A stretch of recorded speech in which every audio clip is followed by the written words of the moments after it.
Welcome to the Cross the Line podcast. My name is Carlos Smith, and today I have some very special guests with me today. Right now, I'm sitting with Chief Thompson, Major Art Littlejohn, and Captain Suber. We're right down here in Spartanburg City Hall. So how are you gentlemen doing today? Well, I hope you are. First of all, I want to just thank you gentlemen for taking the time out to sit with us, because right now with so much going on, it's kind of a pivotal time in our country.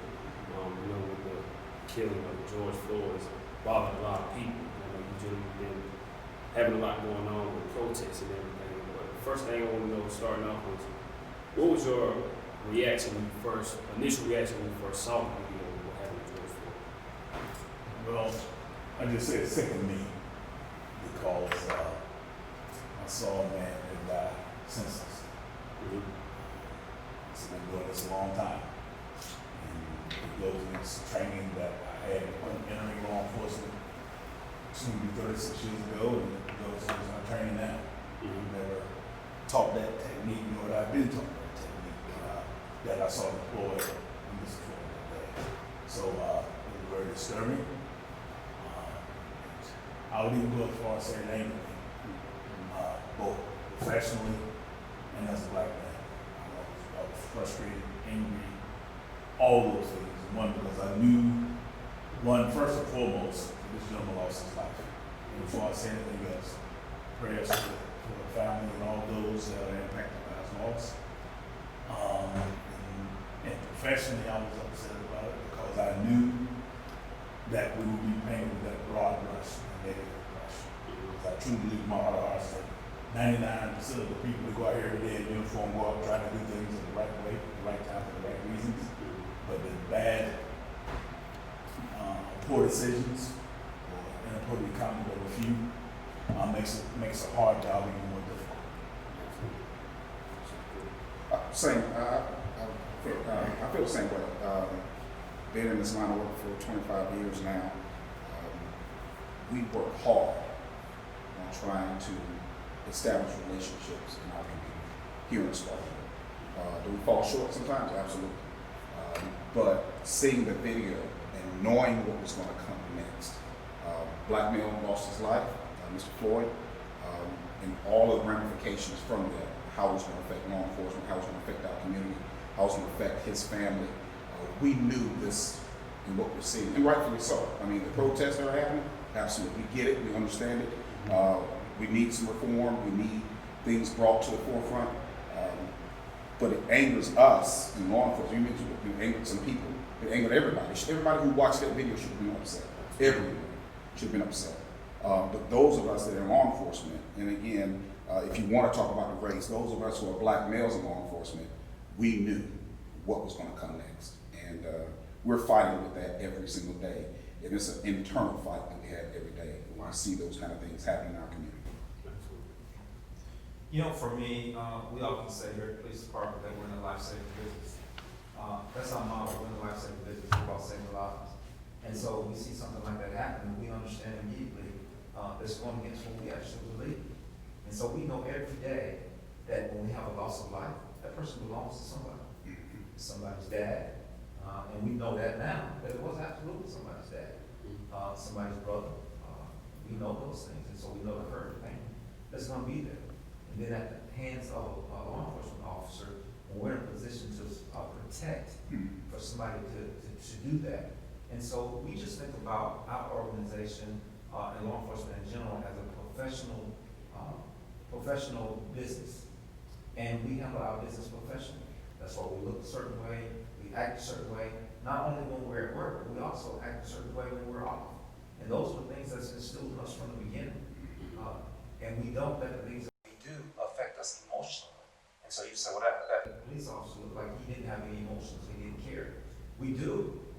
We just learned how to not let our emotions determine our actions. And so yes, we're very disturbed by it because being the professional organization that we are, created that organization, we knew the things that this person was doing was not correct. Right. And honestly, for me, I was actually on vacation. I was with my family, and I got back one night, the night before I went back to work. I watched the video. I think I only watched the video twice because it just bothered me so much. And it's just like, man, it's ridiculous. Like the stuff that constantly constantly keeps happening over and over. Now we get this footage of it. And I just want to know from you gentlemen, like, what is that? What is your relationship like what do you say to the white officers here? And when you see things like that, how is that conversation with you gentlemen after you see something like that? Is it something that you talk about, or is it something that's like you just kind of shy away from sometimes? Oh, no, there's no shying away. No, when it comes to law enforcement, obviously we believe in having a diverse workforce. We want our agency to look like the community that we serve, and we've done a pretty good job of that. We generally have about 30%. Right now, the service population for our city is 70-30, 70% white, 30% black, and our representation of our law enforcement, the officers on the street, matches that number. It fluctuates every now and then, but it stays right at 30. And if you count our non-sworn personnel, that's a part of our agency, that number is even higher. But I would just say the conversation is, we have a lot, put it like this, we have a lot of policies, procedures, general orders and whatnot, talking about how to act, treat people based on just regulations. Right. But one thing, and they'll tell you that I've said from day one, I tell people when you go out and you encounter someone, I don't care what the situation is, if you treat them like you would want an officer to treat your mother, your father, your grandparents, or the person you love most, you can't go wrong. Right? You're not gonna cut corners, you're gonna be respectful, you're gonna do everything you could possibly do to resolve whatever that situation is. And that's true, I don't care if you're male, female, black, white, old, young, that's the mentality that we have. We're service oriented. And don't get me wrong, it's protect and to serve. And if someone is posing a threat or harm or causing damage, we do that part too. But it really comes down to being respectful of others and being of service to others. And that's our mentality regardless of race. But we have some open, honest conversations. And absolutely, we do. And like I said, the Major and I, we're over the Uniform Patrol Division. So the folks that you see in uniform is who report in our shop. Outside of just this incident, there's been constant communication with our folks. We do a lot of training, both hands-on training as well as we do a lot of viral training. When we look at videos, we may look at and study other events that may have happened previously, and we ask each other, how can we do that better? What are some of the things we can learn from this incident? How can we, in our service, be better? What should we have done? And that's internal too. Look at some of the things that we have done in the past. How can we learn from those mistakes, or some of the things we've done, and how can we tweak them? So the conversations are constant. It doesn't take something of this magnitude to have those honest conversations about race and disparities and all that. We have those conversations. Are they uncomfortable sometimes? Absolutely. But you have to have them in order for folks to be aware. Absolutely. And for me, one of the things I tell my friends a lot of times. First off, I try to. I've never been in trouble with anything. I try to I'm keeping it that way. So I never try to come into contact with the police officer unless I necessarily have to. But honestly, as a young African American, I feel more comfortable talking to you gentlemen because you look like us, you like me, and my brother's here in the room with me instead of a white officer. Just because I don't know which way it's gonna go. Like if I get pulled over for a ticket, I don't know if he's thinking shoot and kill or what. And just seeing those videos is kind of scary because like we don't know what to do in these situations. Like you see time and time again, unarmed black men were getting killed for nonsense. And just like the way they treated George Floyd, it's like, what are we supposed to do? Because at times I feel like we're helpless because we're unarmed, we don't know what to do in this situation, we don't know what's going through the officer's mind, if he's having a bad day, or what is it that's making these officers do these type of things. And I don't want to keep monopolizing, but even like you mentioned about the fear, like you said, you're a black male and you get pulled over by a white officer, the unknown that you feel like, okay, but guess what? That officer also feels that same way. And so that's part of our training. That's part of this constant conversation because when an officer pulls up and he stops you for let's say a legitimate traffic violation or something, he doesn't know who you are. And just like you feel uncomfortable because he's a white officer, he may, and I'm just saying, or she may, feel uncomfortable, and those kind of honest conversations need to take place. Some of those honest things is like, hey, it's about the fear that I have for that person that I don't know him or I don't know her. As law enforcement professionals, we got to be better. We got to understand that we're going to be engaged with folks that don't look like us, engaged with people who may not necessarily come from the same background. And echoing what the chief mentioned, you're talking about the population. That's why it's so important that we do have minorities involved in law enforcement. It's very important that we have females. It's very important that we have folks of other ethnic backgrounds and experiences and educational levels, military, to make us as diverse as we can so we can learn and teach one another. So it's very important. Just give a little pushback. Well, just a question. When you talk about fear, should officers even feel any kind of fear? Because I get you walking into the unknown, you don't know what's going to happen. But as an officer, it's like, I don't know if you should have fear, because when you sign up for this job, you know it's to serve and protect. So should an officer walk into a situation having any kind of fear when you encounter citizens? There's no. We're human. We're human. Yeah, I mean, right. you can't take that fear aspect out of someone. Period. Mm-hmm. That's in you. And it's things of the unknown. We all are fearful of. All of us are fearful of things of the unknown. Now, when you're talking about aspects of human interaction, yeah, I completely understand what you're saying with that. But just how you have that fear as a black male, another officer that's approaching you, we don't know.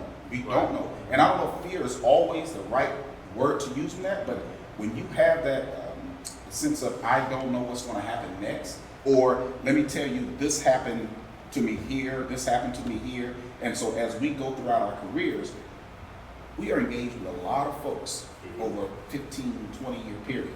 A lot of those interactions are positive. Most of our interactions that we have are with our public, no matter what ethnic background they have, are positive. But we don't know what's around the corner. And I don't know if fear is the right word, but that's a natural instinct that all of us have. I think it's more of an awareness. You're more alert, because the reality of it is we have a number of officers killed. A lot of them are the result of traffic stops. Matter of fact, they used to always be number one, followed Jillian closely behind, domestic violence or warrant service, things along those lines. So when you walk into that car, I'm stopping you because of observed behavior. You're speeding, you're on a red light.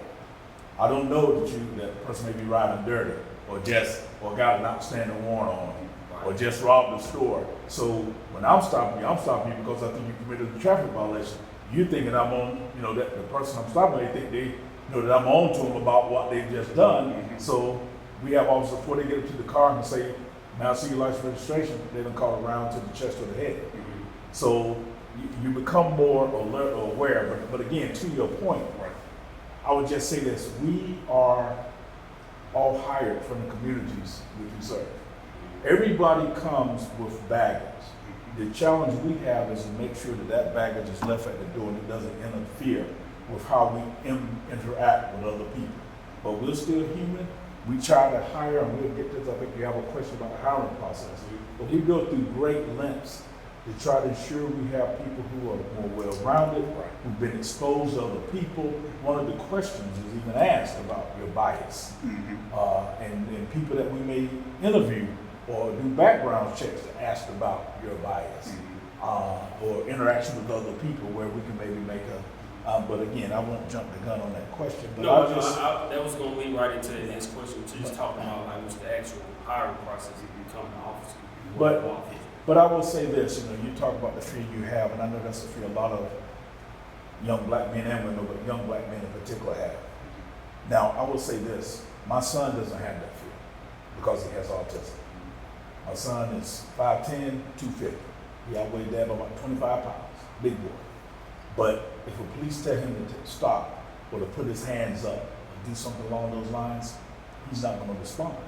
And his actions may be taken to be not only non-compliant, but aggressive or whatever. Because I'll be totally honest with you. You asked me what I saw when I saw George Floyd on the ground. And I can't help it, it's in here. It's in here. Like I said, I see my son. I truly do. I mean, I'm going, that could be Chris. I can talk, I can kind of handle myself. I've been around a little bit. Not saying that I'm totally, free of being harmed in some kind of way if I was to stop outside of this uniform, because still, I'm a black man in America too. But people like my son, and there are a lot, autism is becoming even more prevalent. And I worry about him or someone that has some other mental health issues. And that's another part of the training that we get. We take mental health training. We do de-escalation training, procedural justice, all those things to try to make us where our assessment is better and our interaction and engagement are better and safer for both parties. So how long does that actual process take with everything that you have to do? Is it like a long, lengthy process, or how long? Yes. Go ahead, sir. You've been involved in that heavily, so. Yeah, so when somebody's interested in law enforcement, the first thing we do is we recommend that they do a lot of, like we talk to you guys, or Citizens Academy. Is this something that I really want to do? Because it's not for everybody. You know, we talked earlier about the fear that's there. And so you have to think about, we have emotions. That's not anything that makes us a superhero, or we just go in uniform. We talked the other day, when we grew up, I worked at McDonald's, he worked at McDonald's. I mean, we worked up in the community, we get regular little things. This is happening in the law enforcement. I went to school here, but we have those same emotions. I mean, we have families. When people die, we're upset, we cry, we lose family members. Those things are the same emotions. So that fear or that unknown you talk about, that's everybody has that. The only difference is that, you know, we've been trained a little differently, and we put on a uniform and a vest. Other than that, we're the same. We have families, we like to have cookouts, we like to go to mom's house on Sundays, or grandmother's house, and, you know, for parents, we like whatever dinner is, whether or not we're on the grill, burger, dogs, and I mean, I'm a hot wing guy, so, you know, people might not know that, but, you know, just know I'm Well, you got all of it. Just invite us, we down with it. So we just regular folks. And so when it comes to the hiring process, you know, if you're interested in, you'll put your application in. And so once you put your application in, we'll do like a little short background. We'll make sure that you don't have any criminal stuff in there just to start out. So then after you do that and you accept it, it's a test, it's a written test. It's called the Nelson Game. It's basically reading comprehension. See how well you do on that test. Because a lot of what we do is not just selling cars. We can write a lot of reports. We got to do a lot of things like that. Most of it is just write reports, document information, make sure you do that right. That's really important. So if you can't write a good report, you don't have good writing comprehension skills, that's going to be very difficult for you. So to get through that process, then we have what's called a physical agility test. Not anything strenuous, just things that you might have to do as an officer. Run around a little bit, go up some steps, go over the fence, drag a gun, things like that is what you do on that part. Get through that, then there's your interview process. You get through what's called Civil Service Commission, and then there's a couple officers on board as well. They add up your scores. If you pass the interview process, then you go on to the next phase, you get a background over. And that's really when it starts. I mean, it's just now started at that point. So you've taken a reading comprehension, you did your physical agility, and your oral interview. And now we're getting started. At that point, you present a booklet. And the booklet is pretty thick. And so to make sure that we get good people, you fill out that booklet. And everything that's in that booklet, we're going to ask you about. And so if you got an ex-wife, we're probably going to talk to her. You got an ex-girlfriend, or 2 or 3 ex-girlfriends, we're going to talk to them too. And so we're knocking on doors. We're talking to your neighbors. And so we're trying to find out everything you possibly can about you. The jobs that you had, job experiences, we're talking to them. We're checking your credit. If you don't pay your bills, then that could create some issues for you because you go to this person's home, there's nobody there but you. But you think, oh, I have some valuables there. I'm behind on my bills. I can get a little bit of these things. And so we can't have that at home. So those are all the things that we're doing. People often ask, why are you checking credit? Well, we're going to make sure that you follow through on what you say you're going to do. Because we can't have creditors call up to the police department and say, hey, that officer you got over there, he don't pay the bills. And so all those things are important. We do a psychological. So you go to take a psychological exam. We got to fill out a bunch of paperwork and ask you a bunch of questions, sit in front of the doctor and see if you fit for the job. And the psychological doctor come back and say, you know what? This person, we don't think that they're a good fit, and we won't hire them. And there's things such as trustworthiness, it talks about being able to take orders. If someone, he may even pick up something to show that they may have some issues with aggression issues. And right. so, and that's real big when it comes to use of force. If you have someone that we see respond to frustration or to tense, stressful situations with violence or those things matter. And I would say we've been doing psychological testing for years here, decades, whereas it was just mandated in the past 2 years for the state to start doing it. So again, not saying that it's perfect in our hiring, but we do everything we can to try to make sure first and foremost, we hire high caliber people, high quality people who can learn the job, but hopefully got the servant's heart and the ability to interact with people in a respectful manner even before we train. Right. You said something the other day, maybe Littlejohn, when you talking about when you became an officer, and you said sometimes people will call you Uncle Tom.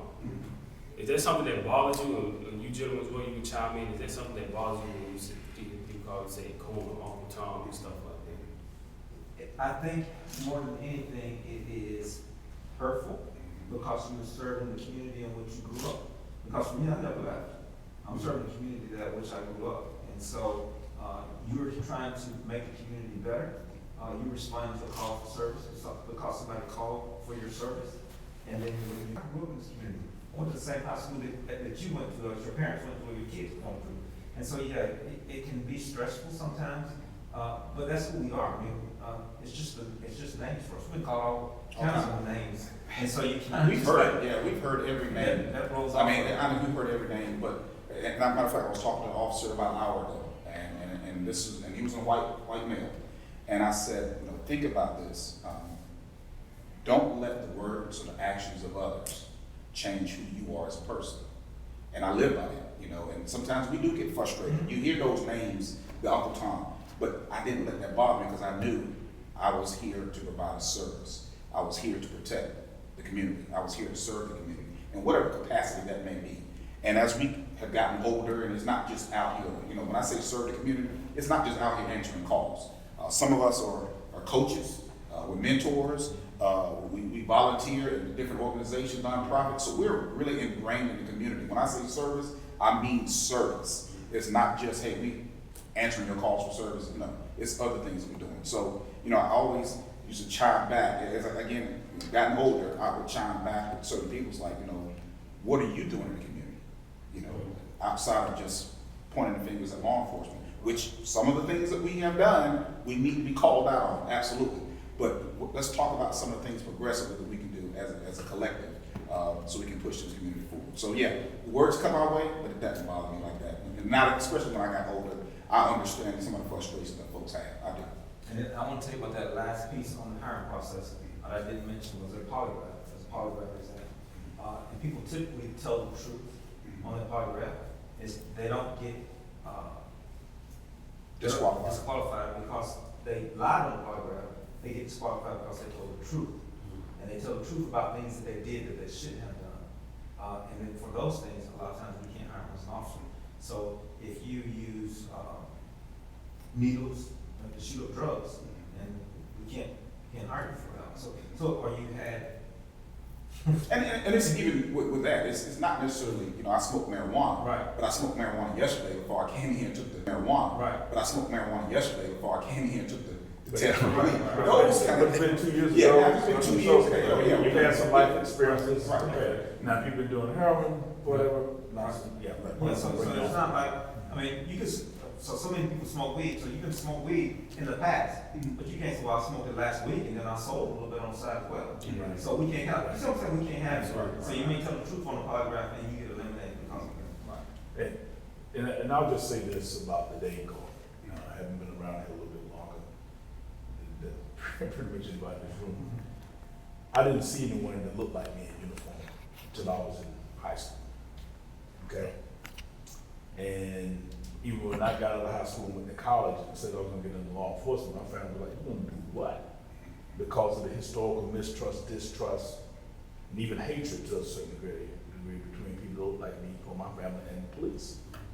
But I've always been of the opinion that if we're going to change things or make it better, we need to be involved.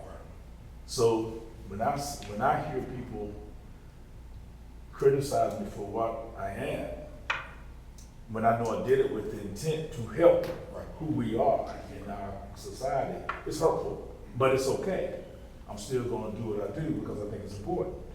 And it's really important to me because I will say this, the generation of officers before me, who enabled me to sit here as chief of police today, when they first got hired, they couldn't go in certain parts of the city. They couldn't arrest white people. They were limited. They could not supervise or a white officer. Those types of limitations, back in the 50s and 60s and whatnot. So to me, out of respect for those trailblazers who all like us, born with that service heart, who's willing to lay down their life, not just for freedom, but people we don't even know. We still do it, no matter what the name, calling, whatever said, but when you dial 911, we still come. The very people who swear they hate us the most, F the police, all this and all that, right? But let something happen. What's the first thing to do? Because I'm gonna call the police. Absolutely. Like I said, the president don't know religion, cry out for God. The president ain't never cursed like I say. And the person who swear they hate us and wouldn't tingle on us and we'll burn, will be the ones that want that right there when the pain comes. Absolutely. Like I said, I feel like I've never been the type to say F the police because at the end of the day, y'all, like you say, y'all job to serve and protect me. Y'all don't think about me. I have family members. Like if something happened, they need to call y'all. Right. And I, like I said earlier, I just feel comfortable, not to have anything against white officers or anything, but it just like that relatability factor. Right. I just feel more comfortable with you gentlemen because it's just like more approachable, somebody that looks like me because, like I said, they don't know what it's like to be black, but just like we don't know what it's like to be white. So I feel like it's But what we do want them to be like, though, in both cases, we know what it takes to respect somebody. absolutely right. And that's what we preach and teach. And just say again, if I treat regardless of what you look like, because at the end of the day, you're going to measure me by my actions. Absolutely. Right? So if I treat you like I would want an officer to treat my mom, my dad, my son, I'm going to treat you right. And that's what we drum into them. It's about being professional. It's about being respectful. And I think that, like I said, I make it cheap proof because that's what I kind of live by. I simplify things to the point where it's just easy. So I can't forget it. It's right there in front of me all the time. And if I remember just this one thing, out of all the books and policies and statutes, if I remember this, I'll do my job at a high level. I'm going to stick with you real quick, Chief. Like I was saying, the questions I had also was like, what is the difference? Like for your position, like what is the difference as like chief for people that don't know, including myself? What's the difference between the chief and also like Sheriff Chuck Wright? Like what's like the actual difference? Okay, first, he's an elected official. Okay, he's elected. The sheriff, and he has countywide jurisdiction. So that means every township, every municipality, city in Spartanburg County falls in the county. So he technically has he's the highest ranking law enforcement official in the county. That's true of any sheriff in the league. Like I said, it's a statutory position that's elected. I'm an appointed official. The city manager for this city has appointed me with the blessing of council. The jurisdiction that I have as chief is confined to the city of Spartanburg, and that's the difference. Now, through memos of understanding and whatever else, we can go out into the county to assist, and obviously they can come to this county to assist us. But we have MOUs and memos of understanding with other municipal governments and police departments in the county. And I just want to say, Sheriff Chuck Wright, if you watch this, you're more than welcome to come sit down and have a conversation. But it's one of the things I want to know because a lot of us, we don't know like elected officials. Something we need to pay more, pay attention to because like, a lot of times I think we just focus on like commanders in the top office instead of like what's going on locally in our communities. So that's why I wanted to kind of figure out what goes on with that position. But something else I want to ask. What about, talk to us about a little bit about the body cam. You know, we talked about it a little bit the other day, but can you inform like listeners about the process of like the body cam? Sure. Every officer that's out working every day, they have a body worn camera. And so the body worn camera is on them the entire time that they're working. It's not recording all the time. But we have policies that when they go on calls for service that they turn it on. Because they have to go to the bathroom, they have to do things like that. Some other people say, well, why do officers' camera doesn't stay on all the time? Well, there's personal things that have to do. You don't want to call them, her to the bathroom, so you have to have that privacy. So they turn it on, they go for calls for service, and then going to the call, most of them have got to the point where they receive call over radio, they go ahead and turn it on while they're en route to the call. And so that gives them an opportunity not to forget to turn it on. The thing that's good for us is on Monday mornings, usually I know this is what I do, is I'll look at the things that happen over the weekend and just randomly pick some, to try to figure out, or maybe an incident report, based on the incident report, something I'm going to review the body on camera on this one. And so that style checks and balances. And so the way the system is set up is that when they finish at the end of the night or end of the day, they have a docking station where they put the camera on, and it downloads all the information into the server. And And based on that, any of us, whether we at work or we're at home, we can log into the system and we can see what's going on. We can see that our officers' actions. And based on that, if there's a complaint, if some person comes up and says, hey, I have a complaint about this officer did this or did that, I say, no problem, let's figure out what happened, and we can go and review the body on camera with that citizen that has a complaint. If they want to view it, or we can view it based on what we see, we can report back to them, we can get with the officers, if there's some training issues, or maybe there wasn't anything that the officer did wrong, or maybe some places where we can improve. We'll use that same body on camera and put it out to roll call. And everybody in the department can look at that particular video, that incident, and they can learn how we can improve.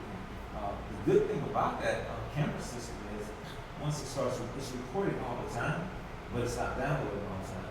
So once you hit record, it backs up 30 seconds. So anything happened 30 seconds prior to the officer turning it on, it's still captured. So let's say right now you and I have a conversation, somebody comes in and they start shooting, or they started anything. I hit my button, even though that's already occurred, it got 30 seconds prior to that, it backs up and records. So it's a pretty neat system. And we can't document, that's the other thing. Officers can't go in and delete frames from the video.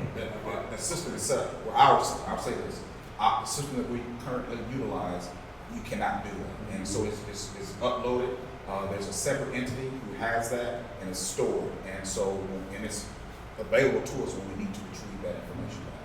That's a costly endeavor for us to actually. It's expensive. Very I mean, expensive. very expensive. Every officer that has one, it's right at $1,000 per camp for every officer that has it. But it's like a cell phone bill. It's about $100 per month storage for every officer that has it. Every month, every officer, $100 per month. So you can see over a long period of time how that gets very costly in order to just store that information. But we think it's important. It's important for us to be transparent and for checks and balances for the officer to understand that, hey, I can't just do and say anything that I want to say because I'm being recorded. And it's also for the citizens to be able to say, hey, you know what?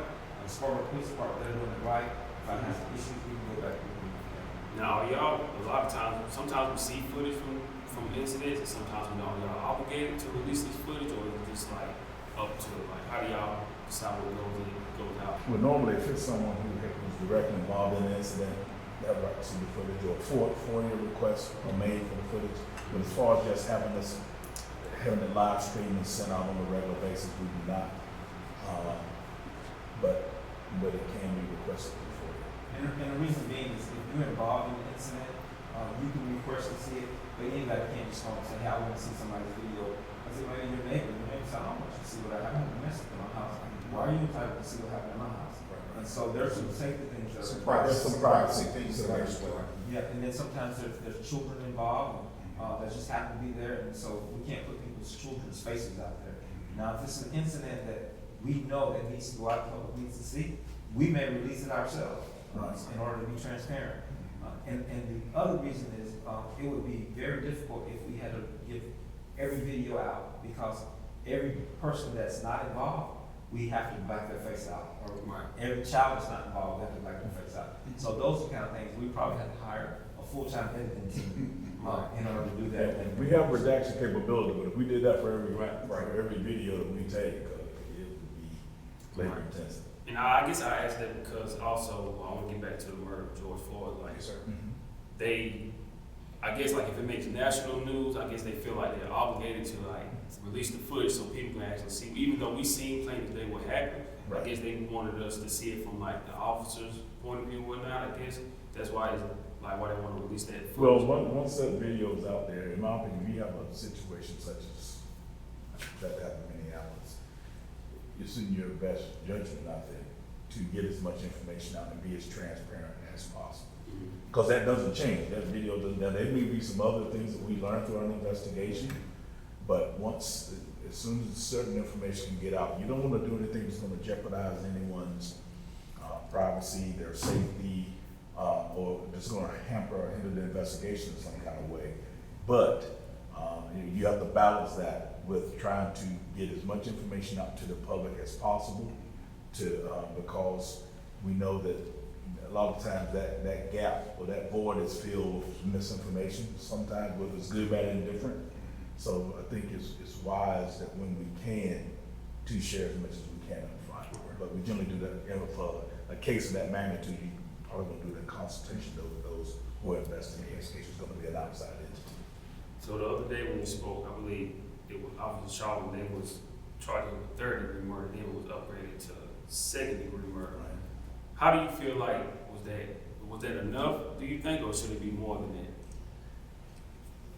It gets a little tricky. I mean, and when I say tricky, you don't want to, as prosecutors, and they have, and sometimes people criticize prosecutors, DA's offices for taking so long. But trust me, some of those folks are behind the scenes trying to look at all the evidence that's present. They're watching videos. They get trying to ask citizens who recorded on their own personal phones or cameras. They're trying to get that information. They're trying to interview witnesses so they can gather all the information that they can to make an educational decision on what charges or how they're going to proceed further. In this case, again, I hate to speak on charges and things of that nature that happen in another jurisdiction, but I will say this. When they look at those incidents, they have to make sure that the crime that they're going to charge that individual with fits that incident. Him being a law enforcement officer, working in the capacity of a police officer, yes, we saw what happened. We saw at the hands of that officer the killing of George Floyd, but they have to be careful on the actual charge they bring forward, because if you pigeonhole yourself in a charge and then he's found not guilty of that charge because, well, those elements of that charge does not fit, then what do you have at that point? You don't want to overreach. For Right. example, first degree requires premeditation. That suggests that I intended, I planned to kill you. And I think that would be hard to prove. He Now, woke up this morning, on when he was going, Right. he couldn't have thought that. Right. And so that's the premeditation part of it. That's why first degree at this juncture hasn't been charged. I know they're crying for that, or really clamoring for that, but if you go make that charge, you're not gonna be able to make that conviction, and then there's gonna be a problem. Yeah, You gotta be realistic, because each crime has what's called elements. Elements. You know, like for example, the parents' disregard. He obviously beat that. He showed he didn't care about Jack when with the way he was doing that man. So beating the third degree was easy, in my opinion. The second degree, now I will say this: each state gonna have different statutes, so they're a little different. So we don't have a murder in the third degree in South Carolina. We have like involved in manslaughter, murder one, murder two, that type of thing. So it varies, but just trying to be informed about what's happening up there.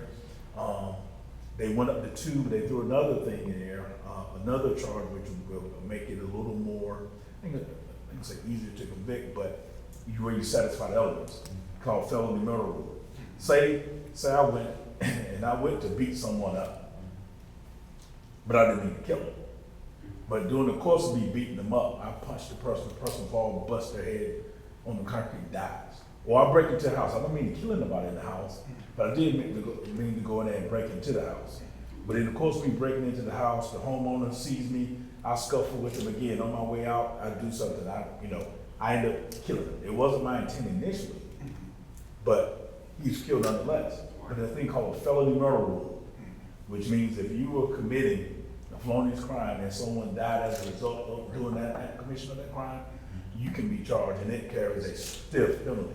But the elements of it is easier to reach than that first degree or whatever, but it's going to give you almost the same amount of time as far as if you're convicted. So, again, not to get all in the weeds on the legal aspect of it, I'm not a lawyer and anything along those lines, but just dealing with law, just knowing that if you overreach on your charge and you don't reach that conviction, you really have done the victim of the crime a disservice. So kind of just going over, just a quick overview real quick. So first degree is premeditated. Yeah, that's really pretty much in any state, that's one of the main elements that's premeditated. Okay, so what about the second and the third? Just give us an overview of like what's the difference between. What I would recommend you do on that, though, to be fair to you, to your listeners, is to pull the statute from that state, Okay. and it'll list the elements. Okay. That would be a fair way to do that. So each state's a little bit different. Okay. So we don't. If you're doing it for South Carolina, just go in and you can look at South Carolina Code of Laws and pull those statutes, and it's gonna spell out exactly what those elements are. And that's for any crime, that's for And any the crime. same thing in Minnesota, that we do the same. Now, the Attorney General has taken over that case, and he's the one that came and he upped it to second because, and again, just listening to their rationale was, he should have known that applying that particular technique on the person that, for that amount of time, Could result could in. result in, and it bumped it into the element that they feel they can reach with the second degree. But I think what he did to enhance, though, the chance of success in court, conviction, when he imposed that felony murder aspect to it. And so, I know they were charging the other three officers, but had they came out and said what they would be charged with? Yes. aiding and abetting, A felony. felony aiding and abetting. Okay, so they'll get just as much time, or Generally, and again, it all depends, I don't wanna say yeah or nay, because it all depends on the judge and the sentencing. It can, but it'll be interesting to see how they do it. because for me, just watching the video, I just feel like they're just as guilty as the officer was, because it was two others that was holding them down, there's another officer that was standing there, so like they basically like accessory murder. So it's Right, like, and that's they should that's pretty much what it is, that's what the aiding and abetting is, it's kinda, they were there, they were complicit, they were involved. right.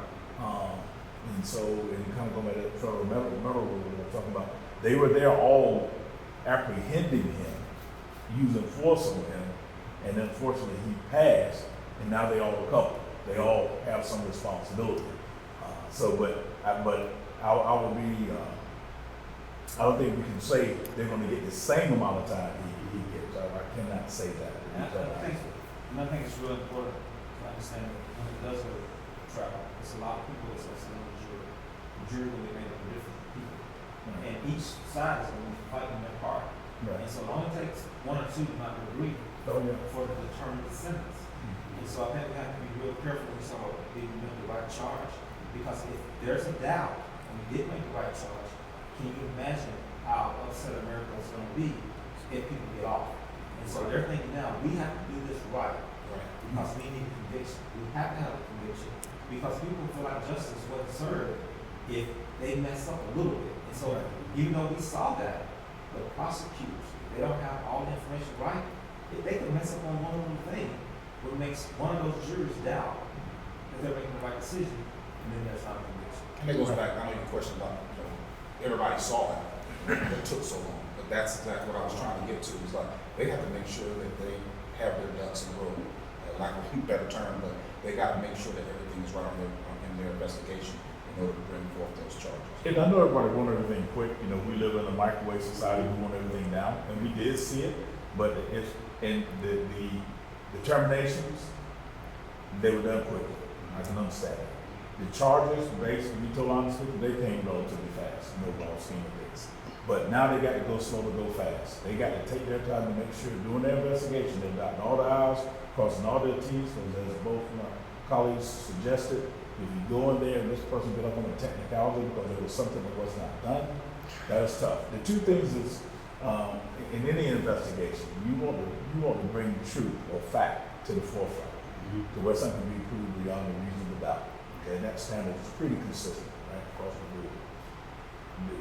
To me, two of the worst things can happen. If we don't do our thorough job and someone get off who shouldn't, or if we didn't do a thorough job and we put somebody in jail who shouldn't. So it's really important that we do our due diligence. We do the job right. Like I said, we go slow to go fast. We take our time and do it right. Make sure we investigate every lead, exhausted everything we possibly can to make sure we got to the truth.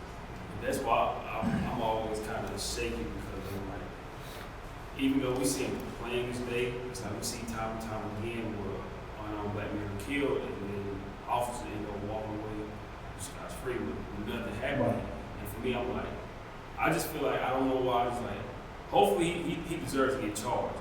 It's just, to me, when I just see it over and over again, there's something just telling me, they're gonna find a way to, if he does go to jail, he's just gonna get a little bit of time, and then he's out of there. I just feel like, I don't know, for me, I just feel like, and I've heard over and over again, like, the system is not set up for black people. Well, I And I think just it's feel like changed. they may just I think, I'm perfect time to change. I'm not wishing the outcome one way or the other. This, even though my gut feeling is that, yeah, I saw what America saw. Okay, but it still has to go to court, and as Major Littlejohn suggested, you get 12 jurors pulled from the community, you never know. And depending on the laws of court and what's allowed in and what's not, you can have a very different outcome. But we saw Eric Garner, that situation now.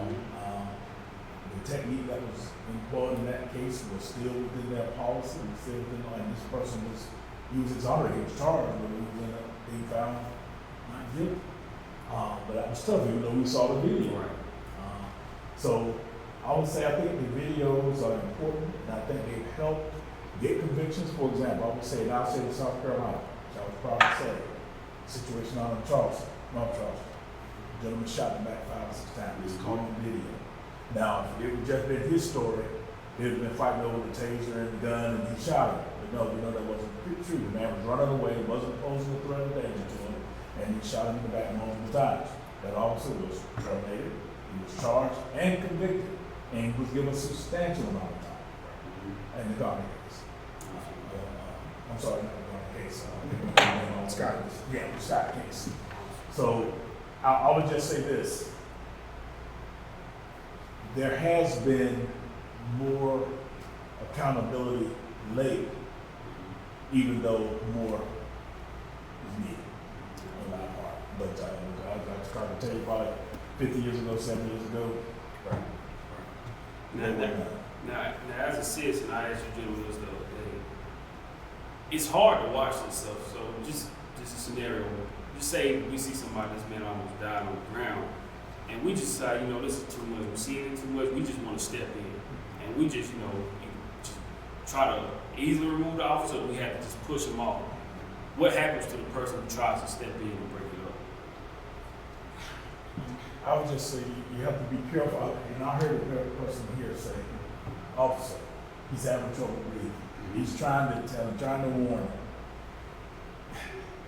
That's a tough call. To be totally honest with you. And the reason I say this is this, they can probably tell you the same thing. I've been involved in situations during my career where we're affecting a lawful arrest. And the person ain't in distress like this gentleman was. So I don't want to mix up the question. But we have people say, "Oh, you can take my boy to jail." And they're just going to come and try to take the arrestee from us. And we're just doing our job. Which is somewhat different than you asking, because you're saying, but if you see some of that dire situation, what do you do? I think you still have to take great care, because now you have interjected yourself into that situation, and now you don't want to be a victim of whatever violence that may come to them. Although we're trying to protect the citizen from being injured by law enforcement, or even a private citizen. I mean, the same scenario as a private citizen. Right. I'm never going to tell you as a private citizen to get involved in the law enforcement business in that.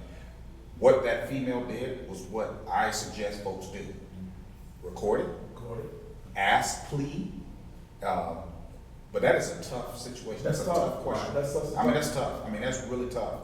And I don't want to ever suggest someone get involved, because I don't want to put your life in that kind of danger. Now, chances are, if you can ran over there and knock them off, and you might have ended up getting arrested yourself, and the man's still alive, you might say that's a win. If you say, "I did that because," but the only problem is you don't have the backdrop of him passing that serious injury occurring to help him. You know what I'm saying? So it's like, so you risk getting seriously hurt yourself, and not knowing how the courts may see it. But under that scenario, with the video being shown, him having difficulty breathing, the blood coming from his nose, there was several telltale signs where, I know the Major and I was talking the other day, said one of the officers said, "Hey, we need to let him up, or get off of him or something."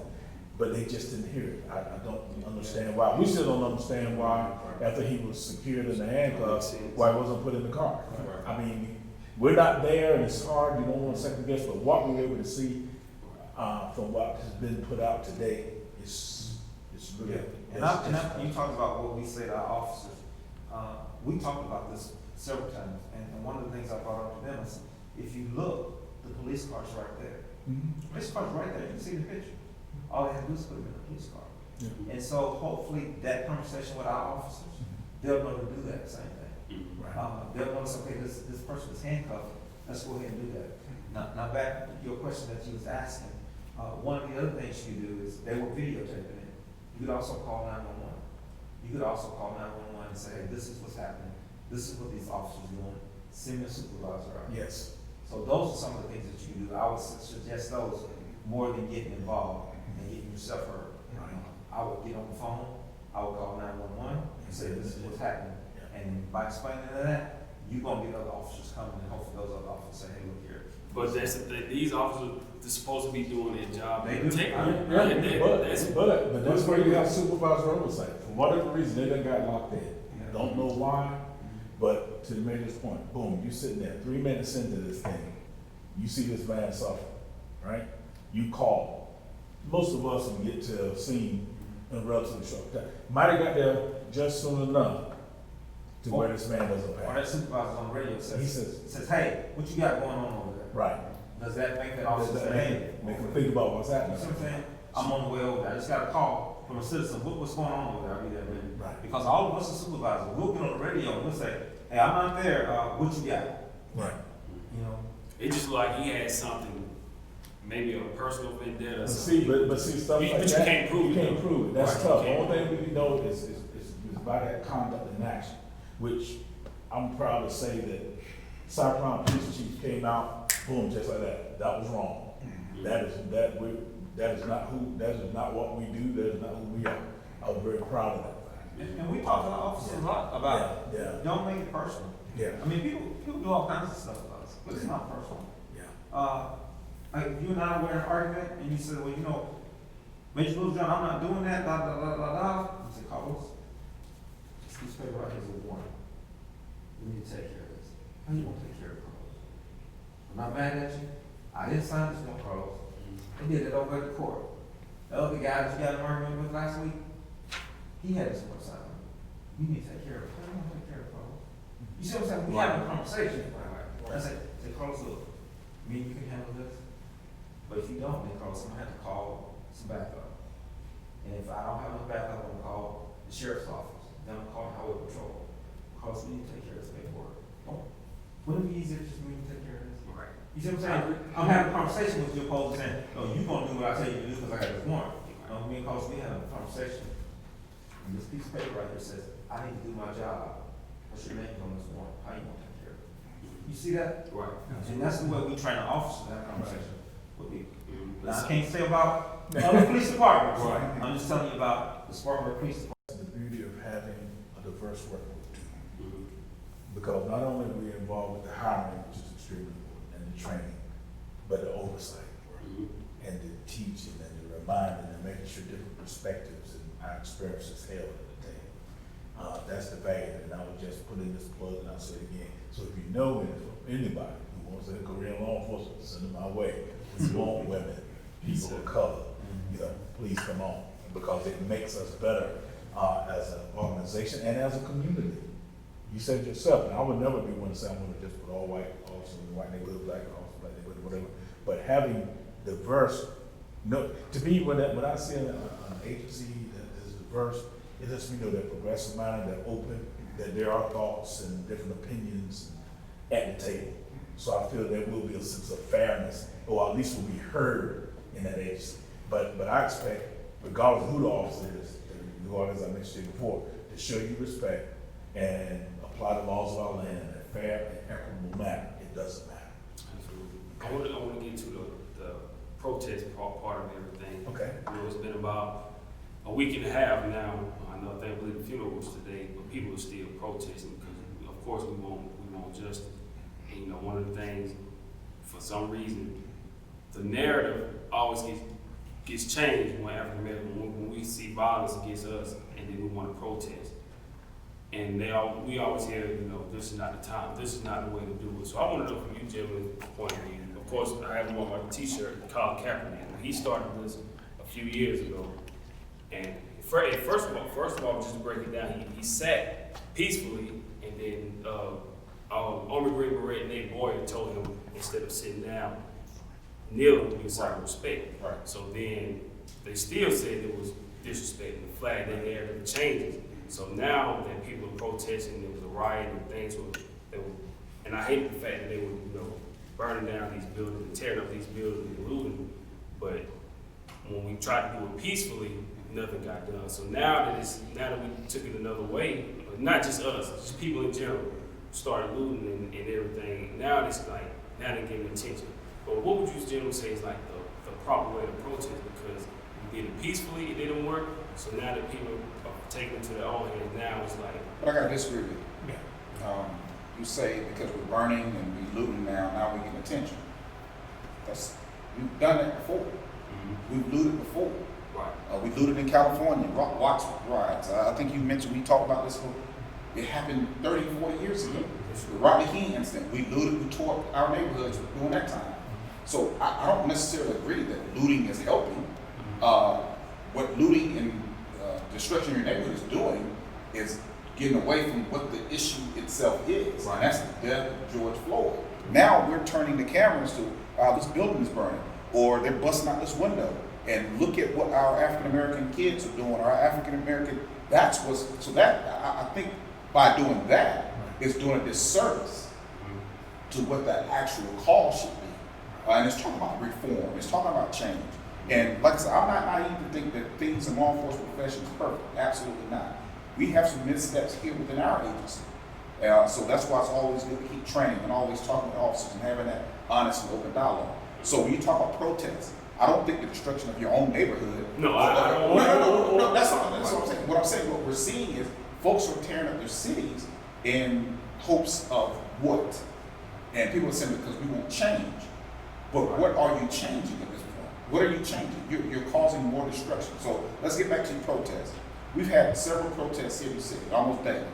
What I'm proud of is that the folks who have come to us, they'll reach out to us and say, hey, we want to do a peaceful protest at this location. We want to do a peaceful protest at this location. And we have been in partnership with those individual groups to do that. I'm all for that. It's when you start disrupting some of the normal business of the city. You start tearing down people's businesses who worked hard, Right. Both white, Asian, black, Hispanic. You're tearing them. How is that improving the cause of equity?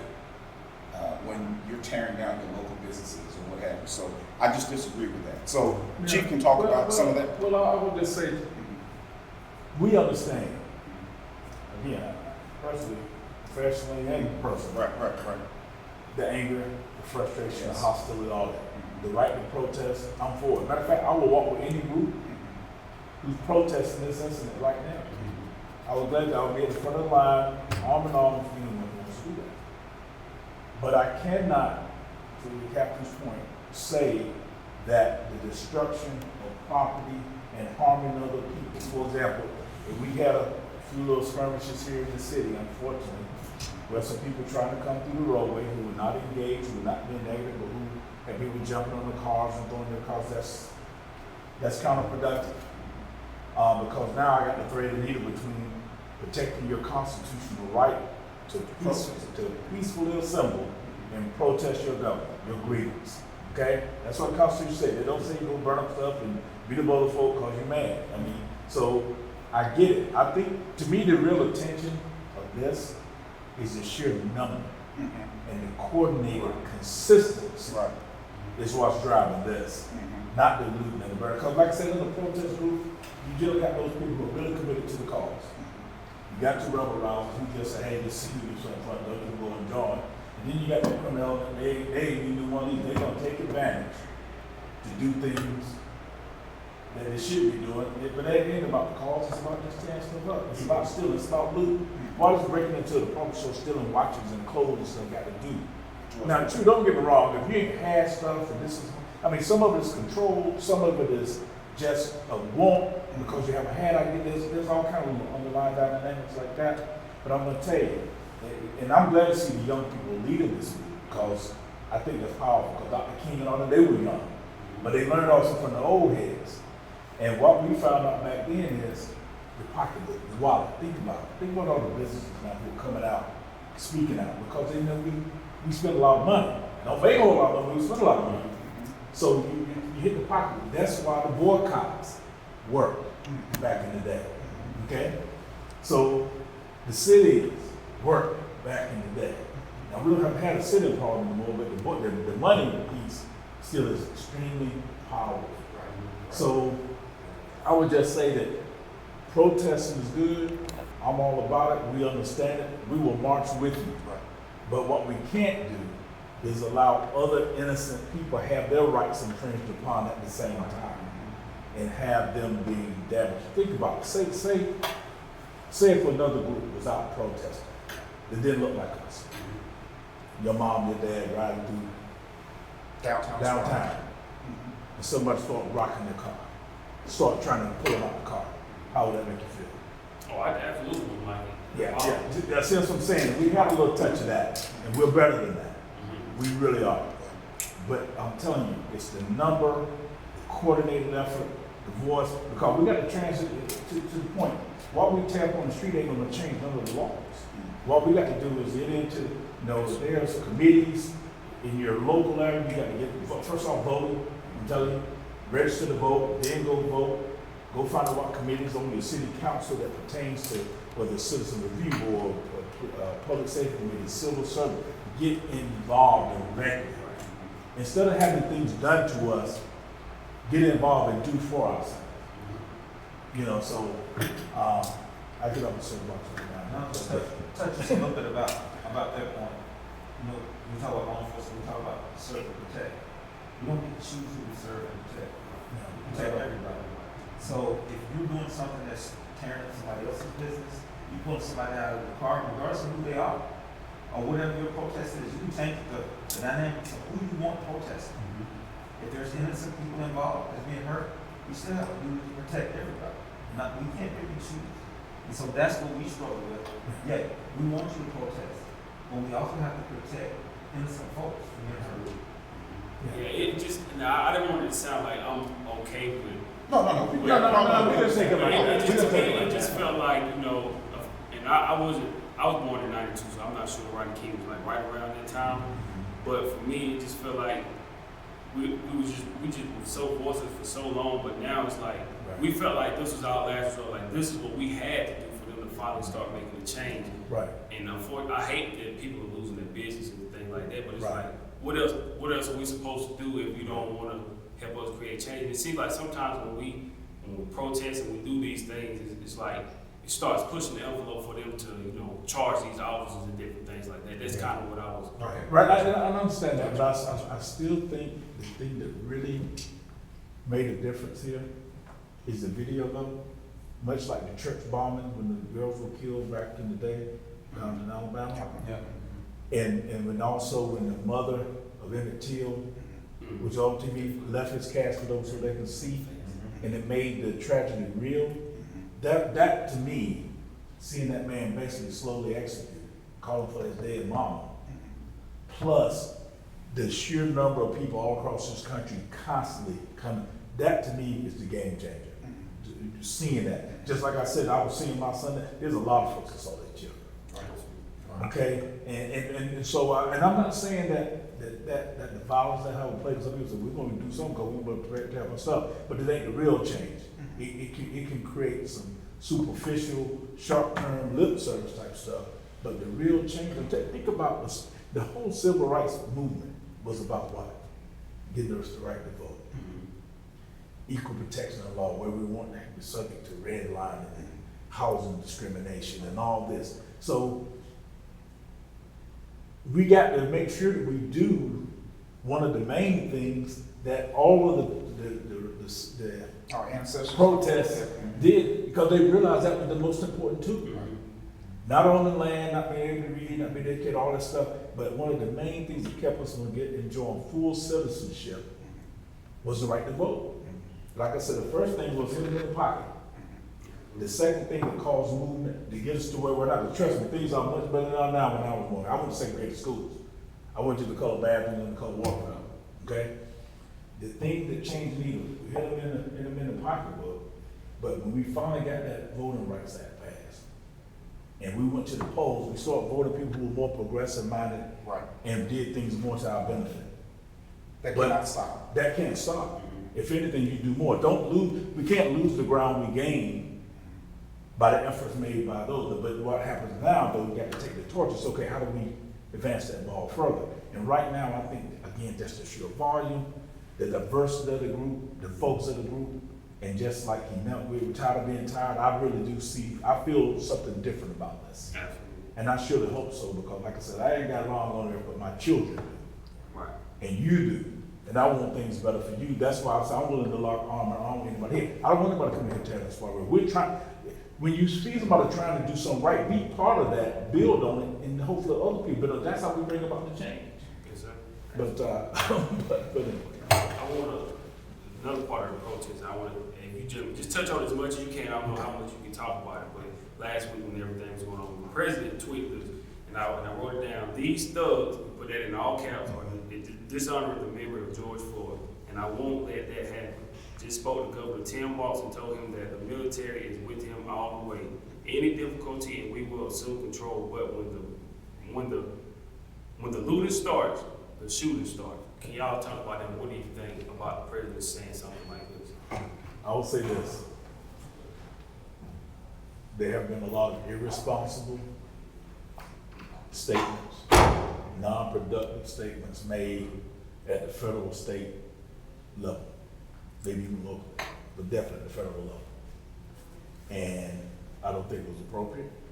It's not helpful. It's divisive. And there's nothing more I can say about it. I don't support those comments. No way, no how. Because to me, it shows a lack of understanding of American citizens' right to peacefully assemble and voice their concerns. And we don't turn our military on our citizens. We are not enemy combatants. We're fellow citizens, or when I say we, I'm talking about American people overall, and in this particular case, Black American citizens who have a right to express their concern and have their concerns heard by its government. So how can we hold, we talk about accountability, how can we hold officers and everybody accountable when the head man, like you said something divisive like this? How can we hold people accountable? VOTE. Vote. Right. VOTE. I'm telling you, I know I sound like a broken record, but I'm telling you, maybe because I was a political science major, but I just know that a lot of people lost their lives to get that tool which we knew was willing to vote.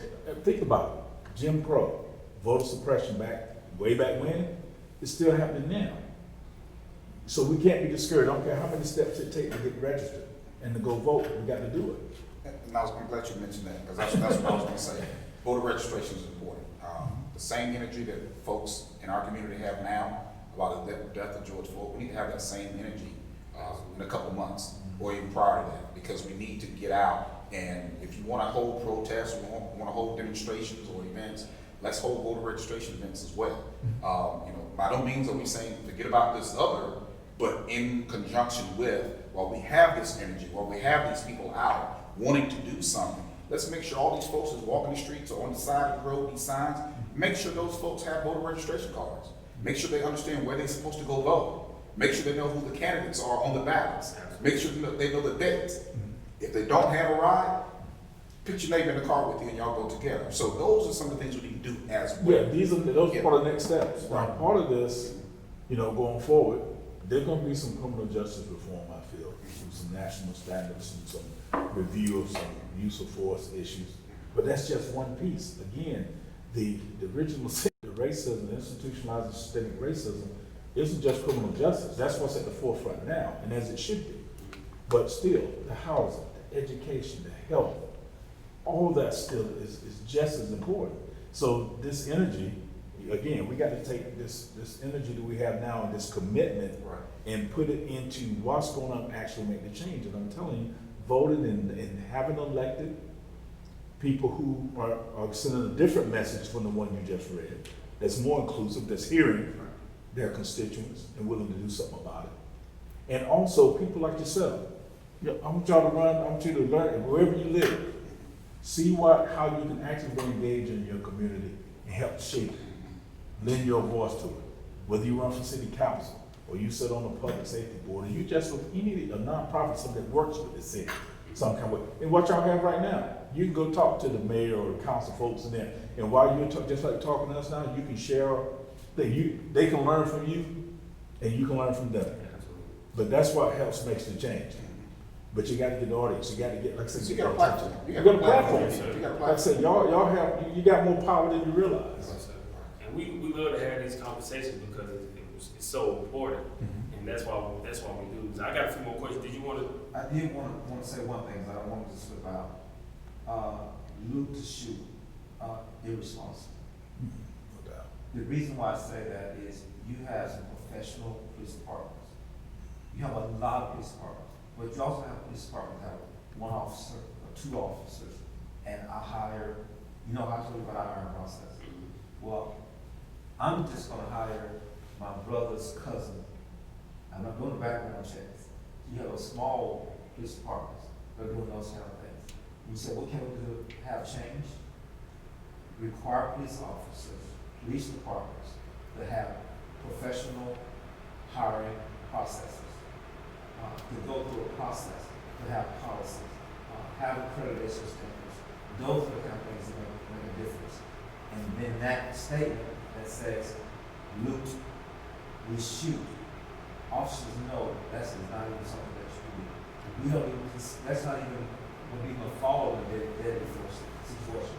So that reason why I said that's irresponsible, no one in professional law enforcement would even think about that. And I'm sure you ought to look up where that phrase comes from. Back in Yeah, it's and they said he was also chief of in Miami. He was like bigotry, displaying Right. bigotry back then. This is the reality, trust me, we know, and like I explained to you before, my family, the mistrust, distrust. The law enforcement was at times used as an arm of forces that were not good for us. Treat us poorly. A lot of laws that we have on the books now, you know, when you think about Miranda and things like that, I mean, there's a number of different rules of engagement we have now that we didn't have back then. And there was, I mean, people just come to your house, when you get pull you out your house, come to you any kind of way. Glad those days are gone. Just like being entitled to an attorney, you know, court attorney want to be appointed for you. Those times when you didn't get it. We didn't have that, you know. So there have been case law over time that have changed, not just how it affects us, but just how police conduct themselves overall. But I still say having, and it's an intentional act, we have to intentionally diversify our work group to ensure that we have, like I said, different perspectives at the table. Like I said, it matters. I'll just say that. I know you're trying to get to a few more. Yeah, I got a few more. We're gonna try to keep you all day. Just see, we here for you today. Thank you. We appreciate it. One thing I want to touch on also is why do you think it is that makes people, I don't know, I guess society just look, I guess in a way, look at African Americans as threats. Like even in the media, they portray us a certain way. Like sometimes even with these incidents, like with Dylan Roof and all these other mass killings, when they do these mass killings, they'll say, oh, this was a nice guy and he was doing this and that. But then when it's an African American, it's like, well, back in 1995 or something, he had this kind of ticket, or he just come from a broken home. It's like they portray us a certain way, but then others, they make it look like they were just a nice guy and they just got Or having mental health issues, not just being mean. Right? I don't have an easy answer for that other than there is, again, that fear of the other. It has been stoked throughout the beginning of time to win favor or to get position or power or what have you, and that hasn't changed. Like I said, you have people who've risen to power politically by preaching and teaching fear of the other, making boogeymen out of other people. That was done to us from the very beginning, you know, from being declared less than human and going forward, and made to be seen as evil creatures, more or less. Sorry, I gotta step out to keep calling you, so I gotta step out just a second. I'll be back. And I'll say this, I don't know how to control any of that. I think the media is responsible. Certain parts of the media are responsible based on the issue. At the end of the day, we got the ratings. You know, does that increase ratings? I mean, look at our news. The first thing we get is the first little bit of bad things that we get.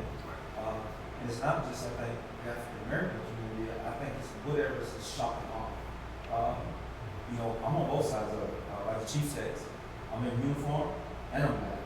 So let's say if I did something wrong, I'm gonna be on the news. I can do something simple as, if I get shoplifting, let's say if I go outside, you know what, I'm a shoplifter today.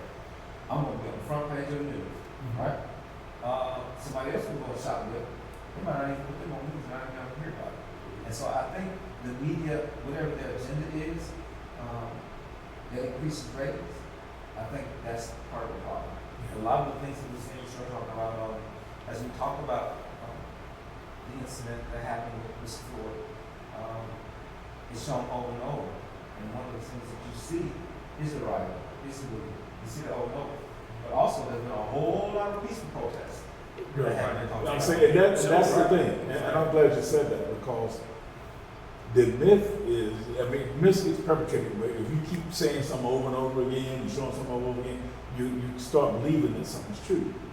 There haven't been as much rioting as there have been peaceful demonstrations. Mm-hmm. That's why, that was what I was saying before, it wasn't so much the rioting that has moved the needle, but it's been just the masses involved in peaceful demonstration, not just across our country, but it's done went international.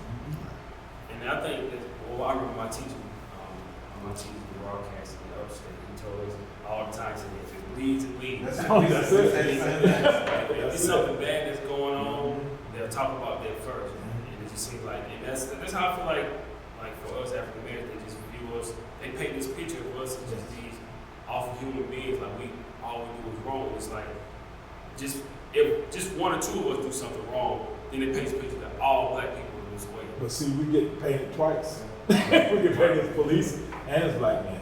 So like I said, we're out of uniform, we're black men too. We're looked at with the same suspicion. And sometimes, but like I said, things are so much better, gentlemen, but as I said, we're the greatest country in the world, I think, but we still have a ways to go because of some of the underlying racism that still exists. But yeah, it's tough. I got a couple more. One of my favorite people I spoke with, I spoke with him yesterday. I try to stay in touch with him quite often. Mr. Ali Muhammad, he's an African American, and he's one of the owners of the True Laundry Service, black owned. And he fought in the Vietnam War. He's a student of the Honorable Elijah Muhammad, so he studies his teachings. So when I talked to him yesterday, I put it down on my notes. I asked him, I told him what we're doing. I asked him some of his advice and what kind of advice would he have for officers. So I wrote down some of these, and I want to see what you gentlemen think about it, and then what would you add to it. He said for officers, they need to stop speaking up for officers, clean up your system, spend time in the projects, meaning he went as far as to say, if you can, stay the night there, so you can kind of see the conditions that these people have. So for officers to do that as well. And he said, change comes in the heart, and also we need to amend the laws. Those are some of the things that he told me that he felt like officers should take part in. So how do you feel about what he said, and also what would you, if you had anything, what would you add to it?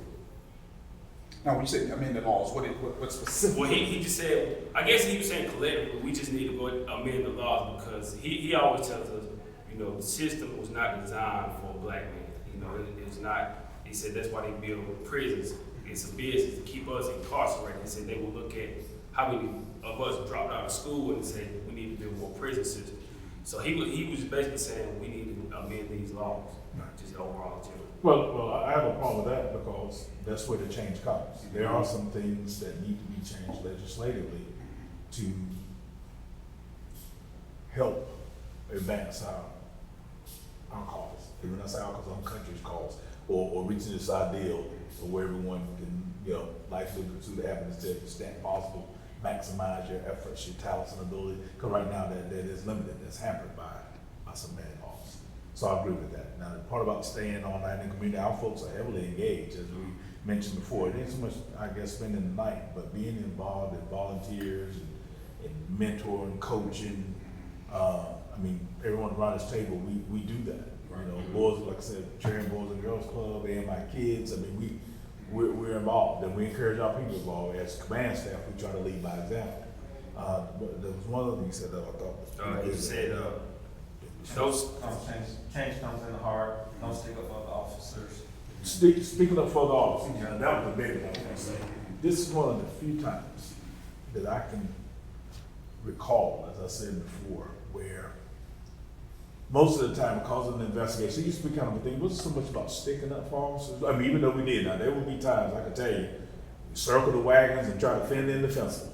There was no question, that used to be done from time to time. Then after that, when you say, okay, yeah, it was pretty bad, but I can't still say anything, because we used to not speak out on ongoing investigations and not having all the facts. We didn't want to be irresponsible either to say, talk about something we didn't know enough about, because we won't want to do it us either. But we're at a time now though where I think you have to, when you do have information, to the point that you can speak up and speak out, is extremely important. And I was glad to see that done in this case. I mean, it was almost instant. I mean, we saw, I'm telling you, the video made a difference. No one can say, I mean, that was. And that's what makes, and you mentioned this before, that's what makes this incident different from others. Because we saw it firsthand, everyone saw it, it was clear what occurred. You have incidents in the past that we only got a bit, small piece, or we never saw it at all because it wasn't videotaped. Or, and so a lot of us, when you say we were quiet, we didn't speak out on the forum because we didn't know enough information. And you got something happens 500 miles away, and it's like, well, we're getting stuff third, fourth, fifth, sixth, seventh, eighth hand information. And it's irresponsible of me as a law enforcement executive, officer, what have you, to speak on something I really don't have knowledge of. So now I'm maybe putting false information out there as well. So we would sometimes refrain, you know, and now, again, there are some occasions that things happen and we were silent. But I'm telling you, if nothing else, I know this incident has changed some of that because so many organizations, both law enforcement executive organizations, other private came out, businesses came out, athletes came out and said, hey, we all saw this. The private citizens, I don't think anyone in America saw that incident and thought that was okay. Yeah. I don't think anyone. And if they did, shame on them. Yeah, Exactly. They had a problem with if they didn't see anything. Yeah. And I will say some of the things that's on here, we as a whole agree with. I mean, some of the things that he's saying is correct. No stick up for officers. Well, we have policies and things in place, well, we don't. Well, another officer will say, that's one of the things we do, say, well, if your buddy's doing something he shouldn't be doing, what are you gonna do, how you gonna handle it? Yeah. And so officers realize that now. So I think don't stick up for other officers. I agree with that. And a lot of agencies are already doing that. Yeah. Now, across the country, a lot of times, like I said, we won't speak about it, but we'll speak about it on what's going on in our agency. Because what we do is we look at videos, and we've had officers, we were talking about this the other day, that did some things, oh, no, he had to go. Right. And it's things that we found out ourselves by just looking at it and saying, this officer did something that's not right. He can't work anymore. Right. Yeah, that body Or he needs to be disciplined, or she needs to be disciplined, or she needs to have extra training, or what have you. We've done those things. We've been doing those things for years. And again, I always say this, as progressive as I think that we are as a command staff and as a department as a whole, do we have missteps? Yes. And there's a difference between doing something on purpose and making a mistake. Right. Because, like I said earlier, I'm a regular guy. I grew up working in McDonald's. You know what I'm saying? I'm a regular guy. Just put this uniform on. And I'm going to make some mistakes, just like everybody else. But did I make those mistakes deliberately? You know, if you got somebody that's, their heart is not right, and they're doing things that's mean to people on purpose, we got to deal with that. But if I just made a mistake, and it's a training issue, we can fix that. And so those are the things that we try to have in place.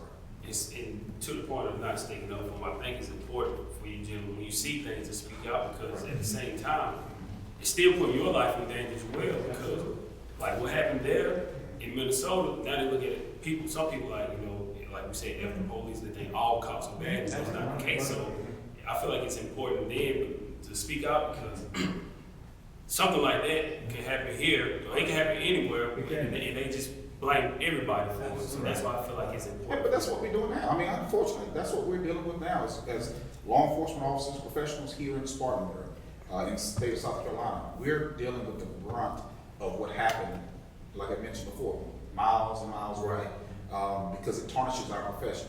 We know I know what's in my heart and what I try to do. And someone else made a mistake or someone else did something intentional, it's going to affect all my brothers and sisters that wear this uniform. And it's hard. I mean, it's hard. And Chief made this comment before. a job that was already difficult, it made it more difficult. And so that's the tough part. That is the tough part. So Carlos, now that you know us, kind of develop a relationship with us, right? Let's say if I was your cousin, I was your brother, how would you feel about becoming a worker at your phone right now? I wouldn't have an issue with it. Because I'm not the type of person that portrays a street guy or a thug anyway. So if I had my father, like I said, my father, he used to work in the prison. So I mean, he grew up, he worked in the prison. So I wouldn't have an issue with my family working in law enforcement. Because I've never been that type to be out in the street anyway. So I'm actually absolutely fine with it. You know, Would you be afraid for me to go to work every day? I would have some nerves. Cause you never know. I mean, we never know as regular citizens anyway what's gonna happen from day to day, or if we're gonna return back home. So of course, as an officer, I would absolutely I would be worried because you guys are in great danger. Because like I said, if you go to these calls, you don't know what's gonna happen. So I would definitely have some nerves when you go to work. I mean, I can't tell you what to do if that's what you love to do. Have at it. Thank you for serving and protecting us, but at the same time, If I was your family member, would you say, man, you really think about doing something? I don't know. I would, if that's what you love to do, then I'm fine with it. Cause I can't pay your bills. So if that's what you had to do, now if I was like filthy rich or whatever, and I was like, hey man, I would definitely say, you don't have to do this if you don't want to. If you want to start your own business, then I'll help you Well, out. you see, that's the thing. All of us at this table, and again, just recently, I reached my retirement team here in the state of South Carolina. These gentlemen have that already. One of the officers we talked to earlier today, you don't know how other officers are thinking, and this was a white officer. And he came up to me, he said he thought about this through all of this. He said, I wasn't even here, I was out of town, and I thought about you guys, especially you guys who are at retirement age or beyond. He said, you guys are not doing this for money, you're not doing it for financial gain. Y'all are here because you still care about the community. And like I said, I could have walked away, he could have walked away many, many years ago. He could have been gone.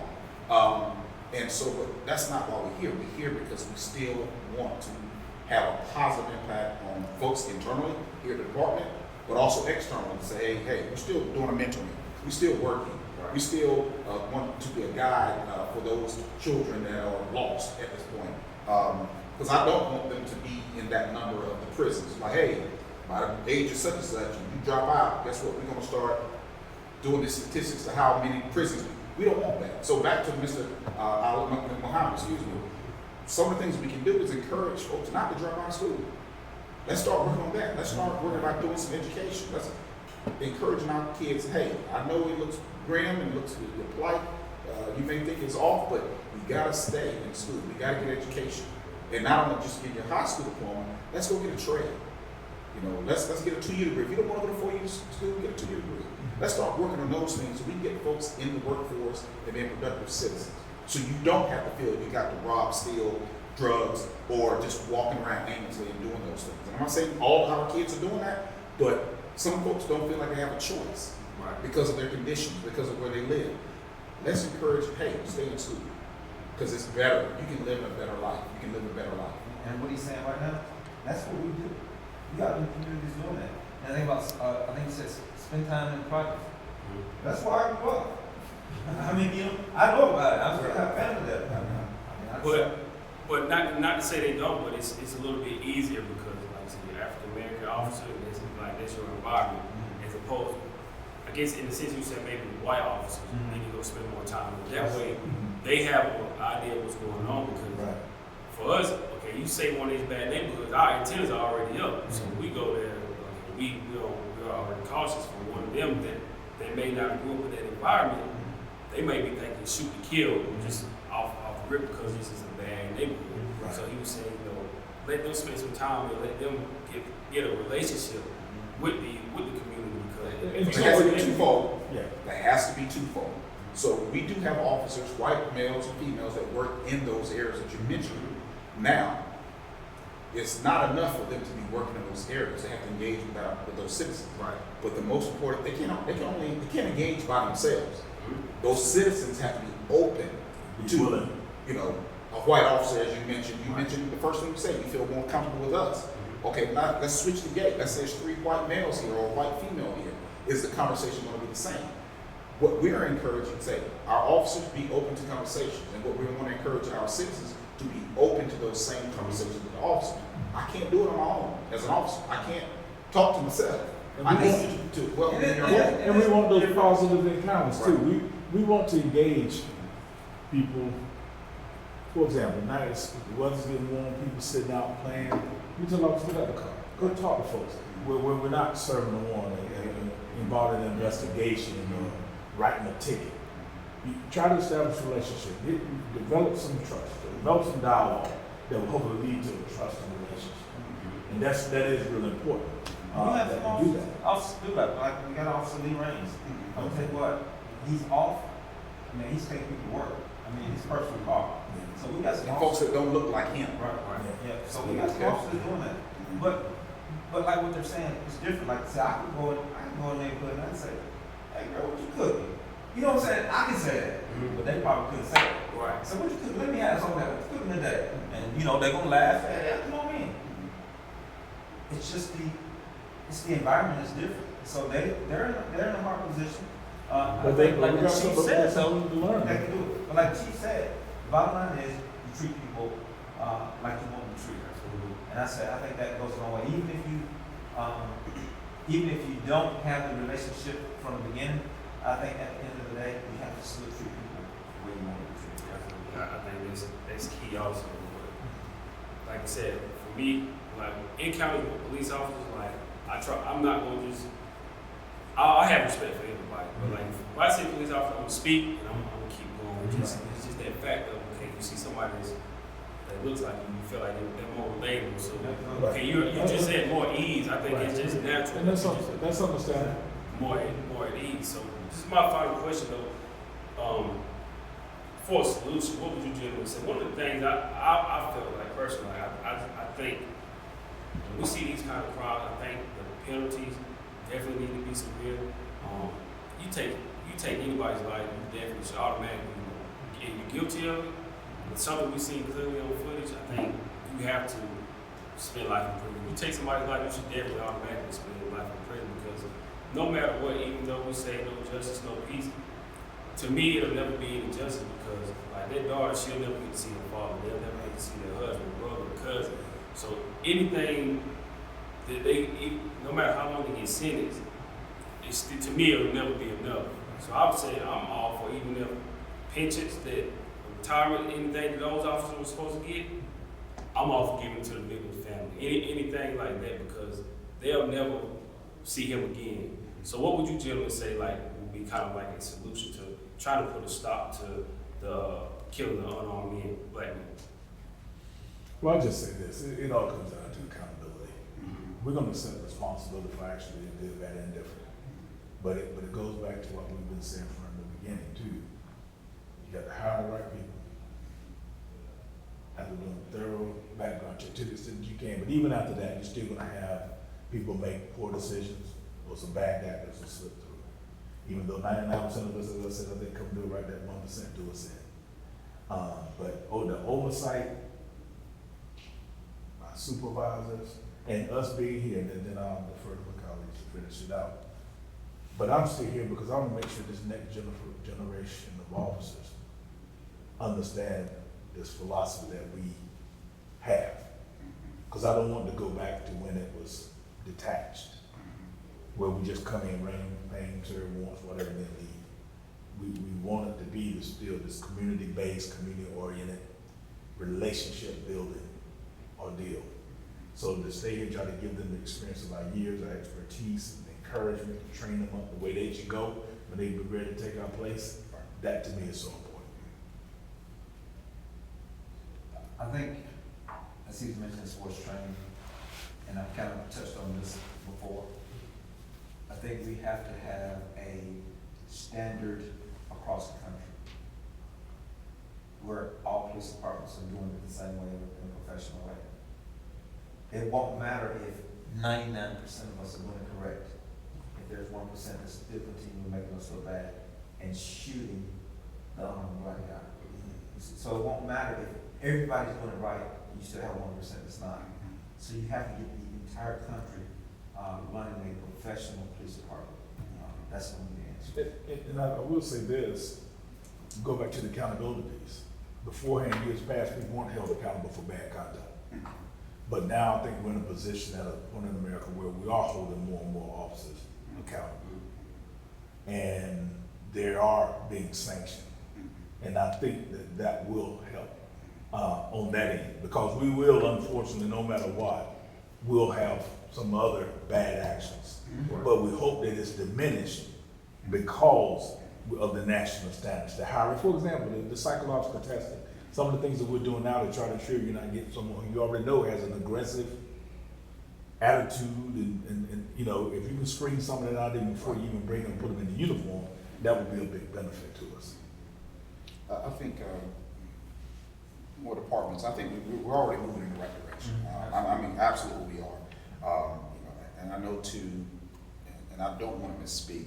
I know too, your viewers and our citizens, they feel these incidents are too many.